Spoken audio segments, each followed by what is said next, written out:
जी अस्सलाम वालेकुम। उम्मीद करती हूँ सब खैरियत से होंगे। अच्छा तो हम लोग ना स्टार्ट करते हैं। आज टू मच लेट हो गया। पोस्टर पे दरअसल टाइम लिखा हुआ था 9 PM का, लेकिन लाइट का इशू था तो उसके बाद एक और सेशन था, तो बस फिर इसलिए लेट हो गए। खैर, तो अभी आज जो हम लेक्चर सेशन करने जा रहे हैं इंटरेस्टिंग होगा इंशाल्लाह। इसमें केस स्टडी हम लोग ने डिस्कस करनी है कॉन्स्टिपेशन से रिलेटेड।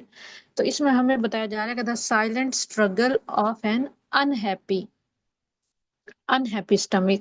एड्रेस हम कॉन्स्टिपेशन को करेंगे, digestive ease with DX support. तो इन सब बातों को इंशाल्लाह हम डिटेल में डिस्कस करेंगे। इसमें सबसे पहले तो हमारे पास एक कुरान पाक की आयत है, ठीक है, जिसमें है इसमें लोगों के लिए शिफा है। तो अच्छा, अब हम मजीद देखते हैं, इसको आगे चलते हैं। तो आगे हमने केस स्टडी डिस्कस करनी है। यहाँ पे जो है वो साइलेंट स्ट्रगल के बारे में बताया जा रहा है। Millions live with a problem they feel too shy to discuss. बहुत सारी ऐसी खवातीन हैं, इवन के मेल हजरात भी होते हैं, लेकिन रेशो जरा कम है मेल हजरात की, लेकिन फीमेल की बहुत ज्यादा ऐसी रेशो है जो कि बेचारी अपनी प्रॉब्लम्स किसी से डिस्कस नहीं कर पाती। प्रॉब्लम क्या है? प्रॉब्लम सिर्फ यही है कि मैं क्या डिस्कस करूं, कैसे करूं। अच्छा, तो इसमें क्या है? कॉन्स्टिपेशन है। कॉन्स्टिपेशन एक आपको पता है कि एक, आप कह सकती हैं कि कहा जाता है बल्कि, और है भी ऐसे ही, कि गैस्ट्रो इंटेस्टाइनल डिसऑर्डर है जीआई का। और फंक्शनल, एक कुछ होते हैं स्ट्रक्चरल जीआई डिसऑर्डर और कुछ होते हैं फंक्शनल। तो फंक्शनल जीआई डिसऑर्डर है, ठीक है। ब्लॉटिंग है, हैवीनेस है, गैस है। तो अच्छा जी, अब हम ये सुन रहा हूँ मजीद मैं। आगे चलें। लेक्चर सुन तो रहा हूँ।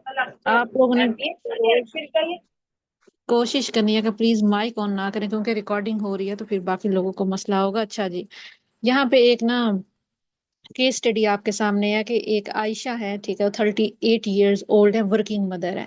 बिजी लाइफ है, जाहिर सी बात है, आजकल हर इंसान की ऐसे ही है, हर किसी ने दो से तीन, तीन से चार कामों में हाथ डाला हुआ है। इरेगुलर मील्स हैं, वो भी ऐसे ही है, कॉमन है। लेस वाटर है, वाटर इनटेक जो है वो बस याद ही नहीं रहता, जब याद आता है तो ओहो अच्छा ठीक है अभी पीते हैं पानी, फिर किसी और काम में लग गए। और फाइबर इंटेक जो है वो बिल्कुल जीरो है। आपको पता है कि फाइबर की क्या खासी इंपॉर्टेंस है। फाइबर की कमी की वजह से भी कॉन्स्टिपेशन हो जाती है, ठीक है। तो अब आयशा की बेसिकली प्रॉब्लम्स क्या थी?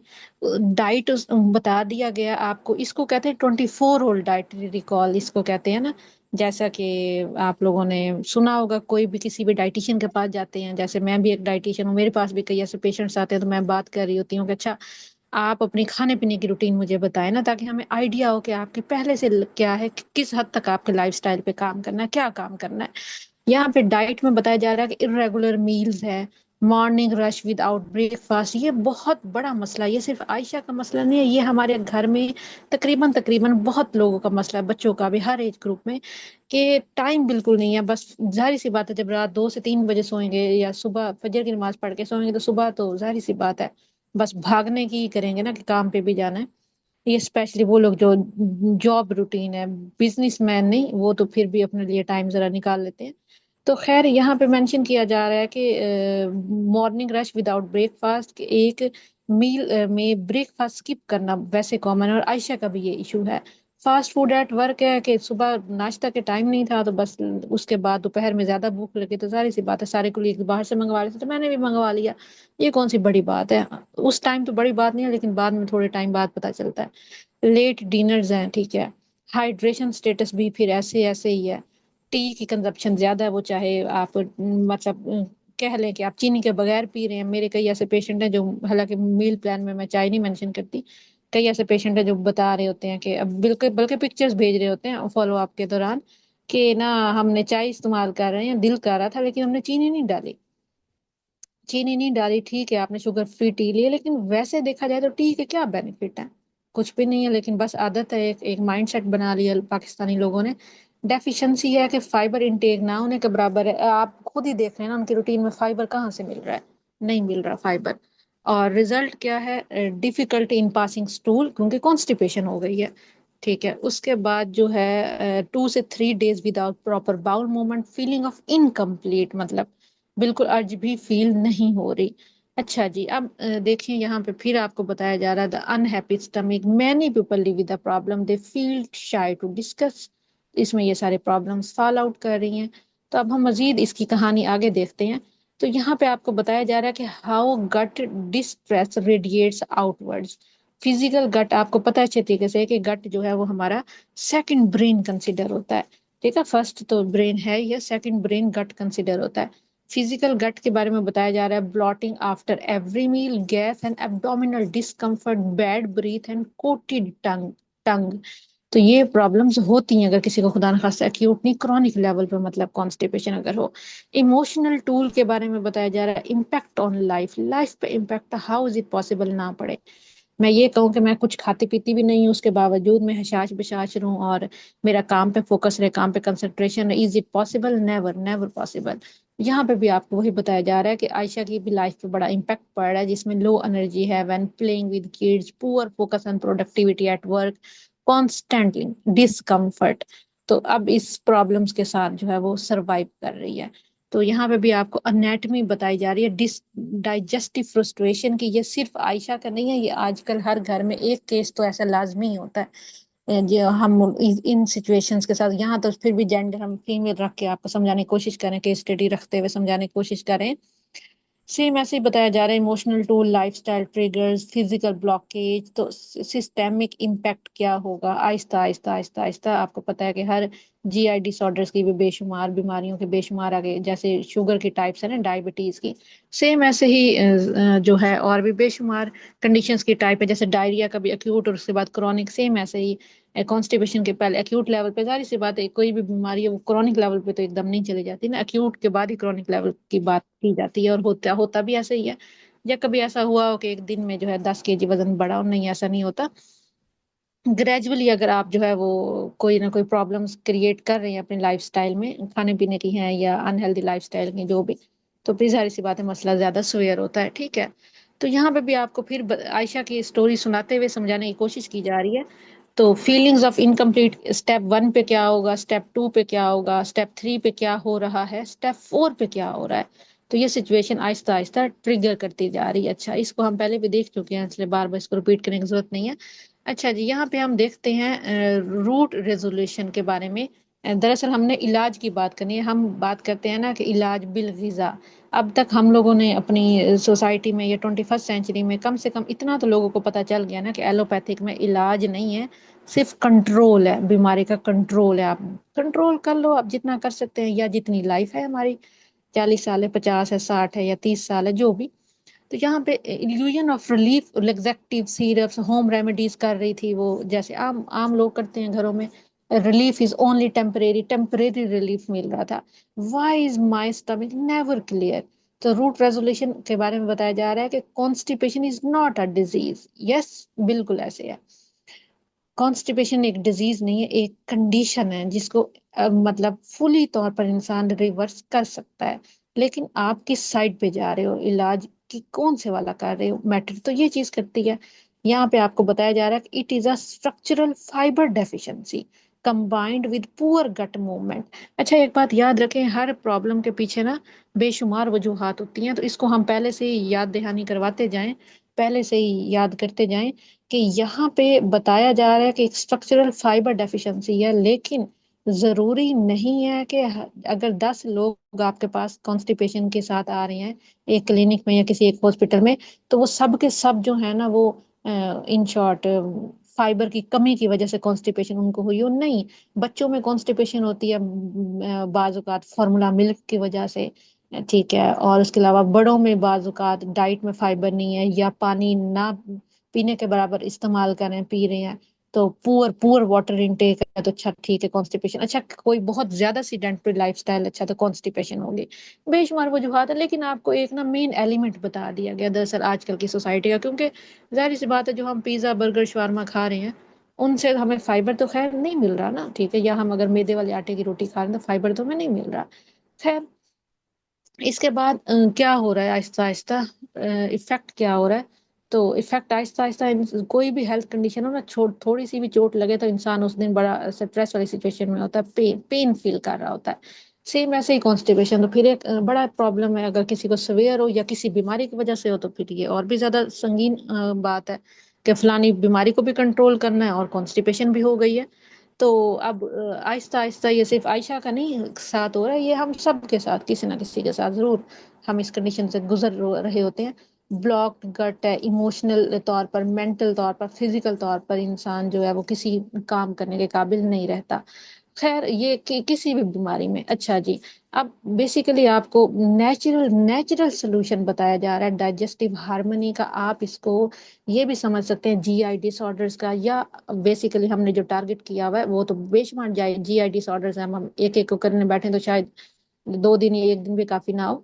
तो यहाँ पे आपको कॉन्स्टिपेशन को टारगेट करते हुए बताया जा रहा है फाइबर बल्क जरूरी है, necessary to form a healthy stool structure, बहुत ज्यादा जरूरी है। आप आजकल मौसम है, सीजन सीजन है, खुबानी है, आलू बुखारा है, आड़ू है, ठीक है, आम आने वाला, ये कई इलाकों में तो आ भी गया होगा।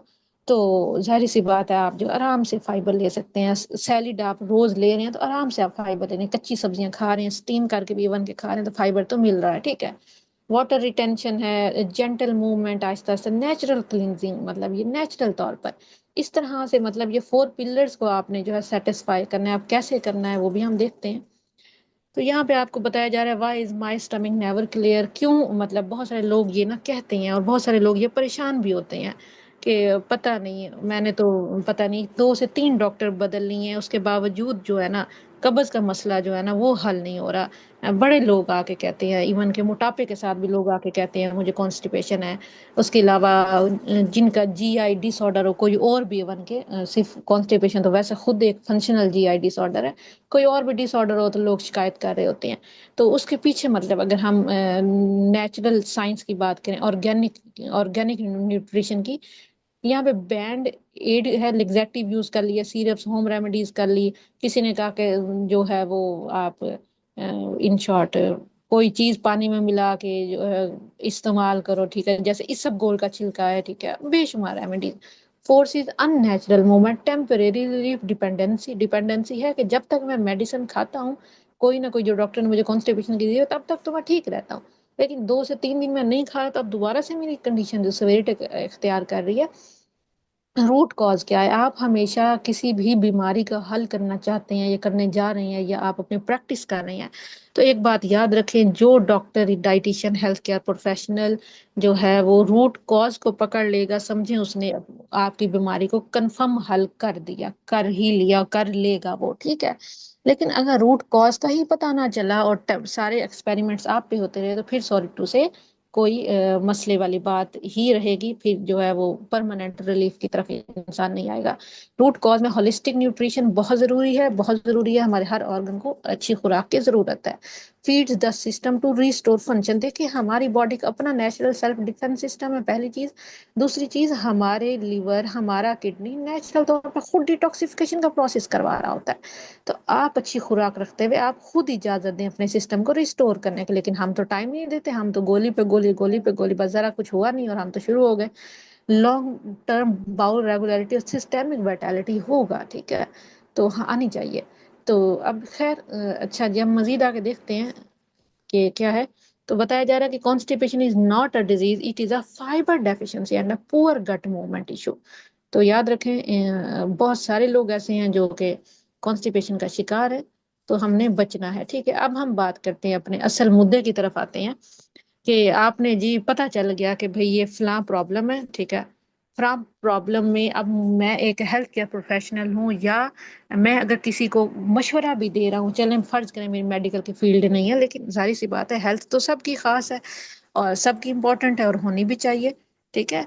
तो आप तब क्या मशवरा देंगे किसी को, मतलब क्या बताएंगे? आपके पास कोई ऑर्गेनिक हल है?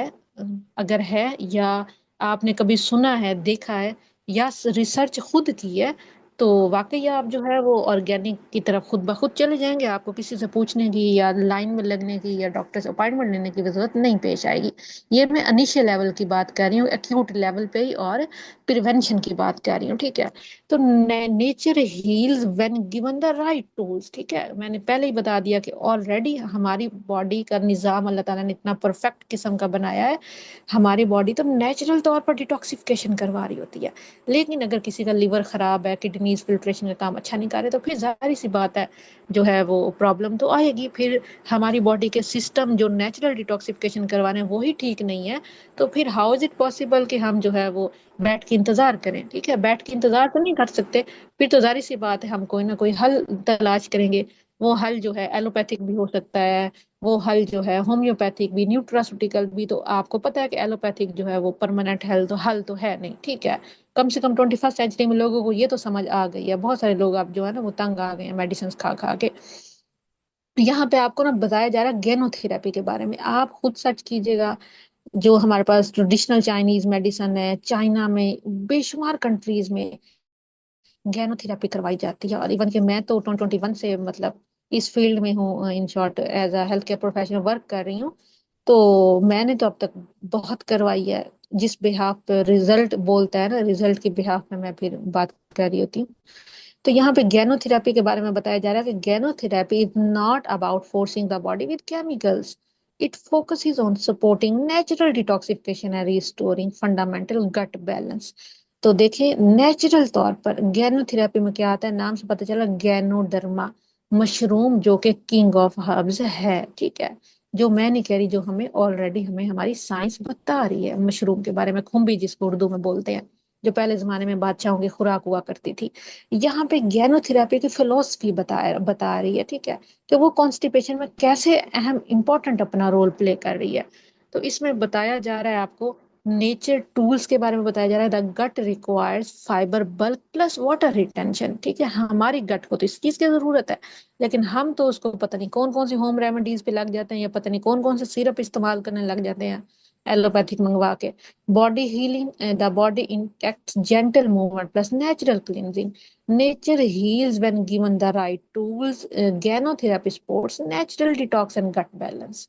तो ये नेचुरल तौर पर होगा ऐसा, अगर कभी किसी को करवाएं गैनोथेरेपी या गैनोडर्मा का इस्तेमाल, तो आप फिर जो है आपको पता चलेगा कि हाँ वाकई ये बात किस हद तक अथेंटिक है। खैर इसके बाद स्पाइरुलिना की फिलॉसफी बताई जा रही है। स्पाइरुलिना WHO के अकॉर्डिंग तो सुपर फूड है, ठीक है। आजकल की दुनिया में आपको बहुत अच्छा यहाँ से प्रोटीन मिल रहा होता है, कम से कम भी 70 to 80%। बेशुमार जगह पे आर्टिकल्स में आपको 83% तक भी रेशियो नजर आएगी स्पायरोलिना की। लेकिन ये फाइबर रिच है, ठीक है। इवन कि हम ये ओबेसिटी के केसेस में भी, मोटापे के केसेस में भी स्पायरोलिना का इस्तेमाल करवा रहे थे, क्योंकि इसमें फाइबर है। मोटापे के लोगों को जिनका फिजिक जो बहुत ज्यादा फिजिकल इनएक्टिव होते हैं, कॉन्स्टिपेशन का शिकार होता है। जैसे अभी हम केस स्टडी आयशा की देख रहे हैं, तो उसको हम ट्रीटमेंट ये वाला दे रहे हैं। फर्ज कर लें आप केस स्टडी आपको समझाने के लिए मतलब ऐड की है इस सेशन में। नेचर इनपुट आएगा, enzyme load spirulina provides vital enzymes that jump start the digestive process immediately. Micro algae nutrients मतलब pure chlorophyll and essential minerals हैं रिक्वायर्ड फॉर सेलुलर बैलेंस। एक बात याद रखें, खुराक जो है वो हमारे सेल्स पे सेलुलर लेवल पे काम करती है, ठीक है। जबकि हमारी जो मेडिसिन है ना, ठीक है, वो कोई भी साल्ट हो, सॉरी टू से मैं खिलाफ नहीं हूँ, लेकिन मैं रियलिटी की बात कर रही हूँ, बल्कि डॉक्टर्स खुद मानते हैं इस चीज को, कहते हैं, ठीक है। तो वो जो है हमारे सेलुलर लेवल पे काम नहीं करते, ठीक है। ये जो सबसे बड़ी वजह है कि भाई लोग कहते हैं पता नहीं, मैं इतने सालों से अपनी जिंदगी की आधी जमा पूंजी मैंने अपनी मतलब दवाइयों पे लगा दी, अपने इलाज पे लगा दी, लेकिन मेरी हालत वैसी की वैसी है जैसी मेरी हालत थी। Body healing, metabolic injection, the body uses micro nutrients, macro micro दोनों न्यूट्रिएंट्स होते हैं बेसिकली स्पाइरुलिना में, to intact if efficient energy conversion. Natural cleansing encourages gentle toxin removal without straining the excretory system. तो जब हमारी nature में अल्लाह ताला ने ऐसी कोई बीमारी नहीं उतारी जिसका हल ना हो, ठीक है। तो मतलब कोई ऐसी बीमारी नहीं जिसका हल अल्लाह ताला ने ना दिया हो, तो फिर हम क्यों मतलब सीधे तरफ नहीं आते या मानते नहीं है, या मतलब पता नहीं क्यों माइंड आके स्टक हो जाता है सिर्फ एलोपैथिक पे। तो खैर हमें थोड़ा चेंज करने की जरूरत है अपने ट्रीटमेंट को, अपने सोचने के प्रोसेस को। हम साइंटिफिक बेस, हम अगर कोई फूड परचेज कर रहे हैं, उसकी न्यूट्रिशनल इंफॉर्मेशन, एक्सपायरी डेट, ठीक है, उसमें आया कि कौन सी इंग्रेडिएंट्स है, तो हमें मोटा मोटा तो पता होना चाहिए ना। सेम ऐसे अगर आप न्यूट्रास्यूटिकल ट्रीटमेंट करवा रहे हो, तो उसके बारे में भी आपको पता होना चाहिए, ठीक है। तो जाहिर सी बात है, सेहत का ख्याल आप खुद जितना रखेंगे उतना और कोई नहीं रख सकता, इवन का डॉक्टर भी नहीं रख सकता। मैं चाहे दावा कर लूँ ना कि मैं अपने पेशेंट को बहुत ज़्यादा टाइम देती हूँ, लेकिन नहीं, मैं नहीं मानती, ठीक है। इंसान जितना खुद कॉन्शियस होता है ना अपनी सेहत के बारे में, उतना कोई और नहीं हो सकता। ब्लड रिन्यूअल का बताया जा रहा है, according to nutritional green theory the molecular structure of chlorophyll identical to haemoglobin. Spirulina acts a blood renewal tool, ठीक है। ये स्पाइरुलिना का नेचुरल नेचुरल काम है। ऑक्सीजन सपोर्ट को बेहतर करेगा और सबसे बढ़ के हमारे मेटाबॉलिज्म को बेहतर करेगा। और हमें अच्छे तरीके से पता है कि हमारे पाकिस्तान में हमारे लोगों में मेटाबॉलिज्म के कितनी प्रॉब्लम्स है, कि हम जो फूड खा रहे हैं वो फूड एनर्जी में कन्वर्ट हो रही है, लेकिन जाहिर सी बात है अगर हम लोग जंक फूड खा रहे हैं तो वो गुड एनर्जी में तो नहीं कन्वर्ट होगी ना, वो बैड एनर्जी में कन्वर्ट होगी। तो ऑटोमेटिक एनाबॉलिज्म कैटाबॉलिज्म का प्रोसेस चल रहा है, मेटाबॉलिज्म का प्रोसेस चल रहा है। तो जब हम लोग गुड फूड देंगे, वही सारी फूड गुड एनर्जी में कन्वर्ट होगी, तो ऑफ कोर्स हमारा मेटाबॉलिज्म अच्छा वर्कआउट करेगा। हम कहते हैं अभी, बल्कि अभी मैंने एक पॉडकास्ट सेशन रिकॉर्ड करवाया इस सेशन से पहले, तो वहां पे भी क्वेश्चन दरमियान में मुझसे किया गया कि मेटाबॉलिज्म के बारे में बताएं। तो वहां पे भी मैंने यही बात की कि देखें, जाहिर सी बात है, लोग कहते हैं मैं तो बहुत खाता पीता हूँ फिर भी पतली मुझे लग नहीं रहा। भाई आप पिज्जा बर्गर शवारमा खा रहे हैं, उसमें जब ग़िज़ाइयत ही नहीं है तो हाउ इज इट पॉसिबल आपका मेटाबॉलिज्म अच्छा हो जाए। ठीक है, तो ज्यादा खाना आपके मेटाबॉलिज्म को अच्छा नहीं करता, आपका सही खाना जो है ना, वो मेटाबॉलिज्म को अच्छा कर रहा होता है। Regular consumption supports the liver in filtering blood while simultaneously rebuilding red blood cell count for sustained energy levels। तो ये नेचुरल का काम है, ठीक है। इन शॉर्ट जो स्पाइरुलिना बेसिकली कर रहे होता है। तो ये डाइजेस्टिव सिस्टम सपोर्ट, जैसा कि हम कॉन्स्टिपेशन का जिक्र बेसिकली कर रहे हैं, प्रीबायोटिक इफेक्ट है इसमें, वॉल स्मूथिंग होगी, फाइकोसाइनिन पावर है। ठीक है, तो ये सब जो है काम नेचुरल तौर पर, स्पाइरुलिना का पाउडर भी मिलता है बेशुमार कंट्रीज में, इवन के पाकिस्तान में भी मिल जाएगा आपको। और स्पाइरुलिना की हर्बल टैबलेट भी मिलती है। मैं जिस कंपनी की रिकमेंड करती हूँ या जो लोगों को, तो वो अमूमन 250 mg की होती है। तो बहुत बहुत सारी जितनी भी न्यूट्रास्यूटिकल के ब्रांड्स है ना, शायद ही कोई हो जो स्पाइरुलिना ना बना रही हो। मतलब ये बहुत अहम चीज है। तो खैर आपको मिल जाएगी आसानी से पाकिस्तान से हर जगह से ही। खैर इसके अलावा metabolic injection, spirulina acts a thermogenic catalyst by providing a high concentration of bioavailable protein and B vitamins। B vitamin जितने भी हैं सारे डायरेक्टली सपोर्ट करेगी हमारे कर्व साइकिल को, स्टोर्ड फैट को एनर्जी में कन्वर्ट करेगी, बहुत देर तक स्टोर नहीं होने देगी। तो जाहिर सी बात है, फैट लॉस जो लोग करना चाहते हैं वो लोग भी इस्तेमाल कर सकते हैं विदाउट एनी हेजिटेशन। मतलब ये कैलोरिक डेंस नहीं है, ये न्यूट्रिएंट डेंस है। ठीक है, एडिशनली आपको बताया जा रहा है आयोडीन का कंटेंट है इसके अंदर। मैंने वैसे पहले ही आपको बता दिया कि स्पाइरुलिना स्पाइरुलिना एक सुपर फूड है, इसके अंदर तमाम तरह के वाइटामिन और मिनरल्स हैं इसमें। ठीक है, तो खैर आपको फिर भी बताया जा रहा है कि आयोडीन का कंटेंट जो नेचुरल तौर पर हमारे थायराइड फंक्शन को सपोर्ट करेगी, जो कि हमारे मेटाबॉलिज्म में बड़ा अच्छा रोल प्ले करेगा, मेटाबॉलिक स्पीड में आप आसान अल्फाज में कह सकते हैं। ठीक है, अच्छा जी। अब काम कैसे करेगी? अब बहुत सारे लोग कहते हैं मैडम डाइटिशियन ये फलां फलां, हमने आपका कहे हुए जो है इलाज तो ले लिया, मतलब कर लिया, कर रहे हैं, लेकिन हमें ना टाइम बताएं हमें कितना टाइम लगेगा, हमारी हालत जो है ना वो ज्यादा खराब है। तो पहली चीज तो भाई सीधी सी बात है, मैं तो एक ही बात करती हूँ कि जब बीमारी होने में टाइम लगा तो बीमारी कवर आउट होने में भी टाइम लगेगा। फिर बेसब्री किस चीज की है? अगर आप एक इलाज करवाना शुरू आपने कर दिया तो उस इलाज को तो आप पूरा करें। इवन के एंटीबायोटिक का भी आप अगर कोर्स कर रहे हो, दरमियान में छोड़ रहे हो, तो जीरो है, आपकी मनी वेस्ट है, आपका टाइम वेस्ट है, इवन के डॉक्टर की मेहनत भी वेस्ट है। ठीक है, आप न्यूट्रास्यूटिकल इलाज करवा रहे हो, वहां पे भी आपने ये सब बातें मद्देनजर रखनी है, लाजमी रखनी है। खैर यहाँ पे क्या हो रहा है, ट्रांसफॉर्मेशन टाइम लाइन के फेज 1 में क्या होगा, अगर फर्ज करें कोई गैनोथेरेपी करवाता है, गैनोडर्मा या स्पाइरुलिना का इस्तेमाल करता है कॉन्स्टिपेशन में या ओवरऑल अपनी हेल्थ में, अपनी हेल्थ को अच्छा रखने के लिए, बीमारियों से बचने के लिए या बीमारी में, क्या होगा, आहिस्ता आहिस्ता bowel movement, less blotting, lightness in the abdomen. ये कॉन्स्टिपेशन की सिचुएशन में बताया जा रहा है। हर कंडीशन में मतलब टाइमलाइन डिफरेंट होगी। अब हम कहें कैंसर का एक पेशेंट है वो 4th स्टेज पे है, नहीं डाइटिशियन शहर ने कहा था फलां फलां होता है, तो ऐसा नहीं है। ठीक है, जाहिर सी बात है हर केस स्टडी डिफरेंट है। फेज 2 में क्या होगा, आहिस्ता आहिस्ता clear skin, fresh breath, better mood and more energy. उसके बाद मजीद देख लेते हैं क्या होगा। उसके बाद जो है आहिस्ता आहिस्ता इंसान, ये देखे रूटीन, आपको एक साइकिल है ना, एक पूरा साइकिल है।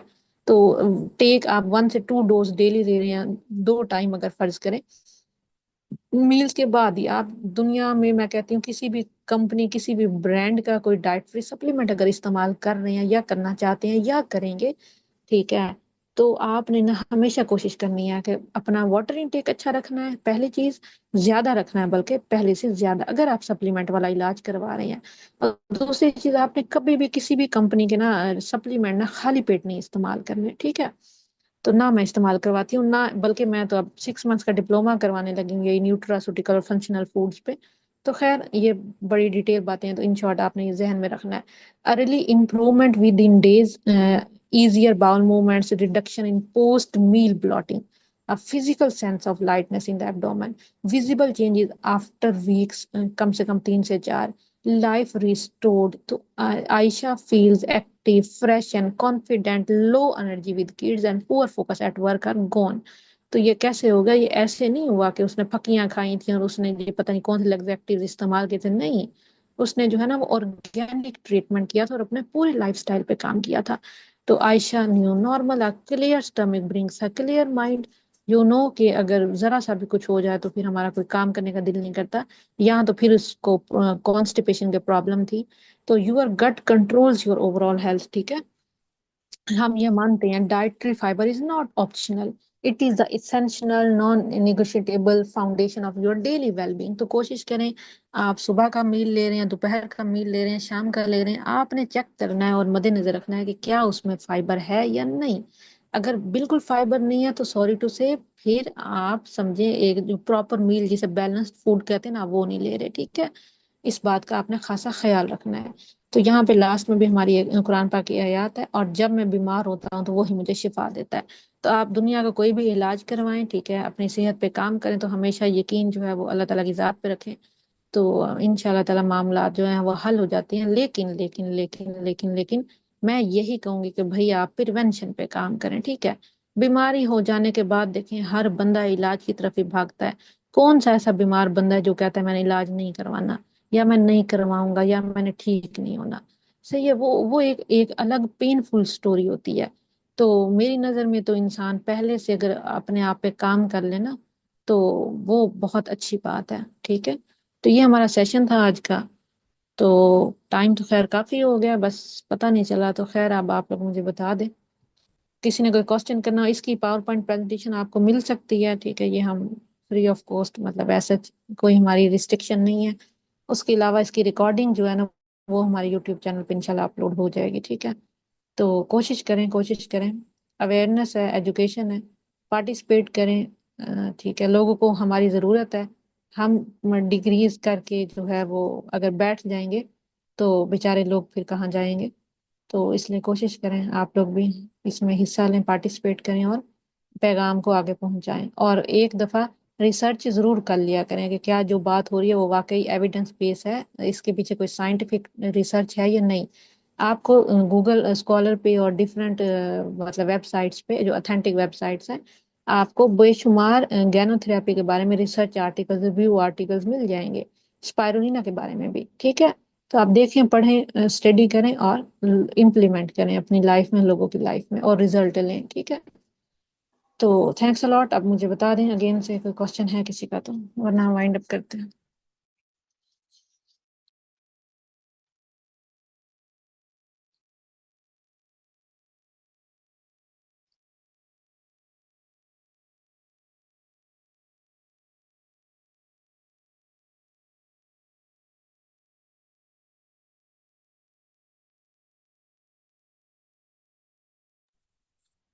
जी thanks a lot Fatima, for appreciate. अच्छा जी, और कोई क्वेश्चन किसी का बिल्कुल नहीं है? पता नहीं, मेरे साथ ना बस एक ही प्रॉब्लम है, मैं 2021 से बोल रही हूँ, सेशंस करवा रही हूँ, पता नहीं कहाँ का मैंने नहीं करवाए। लेकिन अब मेरे उसमें ना क्वेश्चन कोई नहीं आते ठीक है। तो थोड़ी सी बंदा बहस करता है, कोई बात, कोई नॉलेज मुझे भी मिले। तो खैर चलें, कोई नहीं। Thanks a lot Husnain, Hasnain. अच्छा जी, चलें ठीक है, फिर इंशाल्लाह दोबारा मुलाकात होती है न्यू वीक में। न्यू वीक तो वैसे ही इनका है।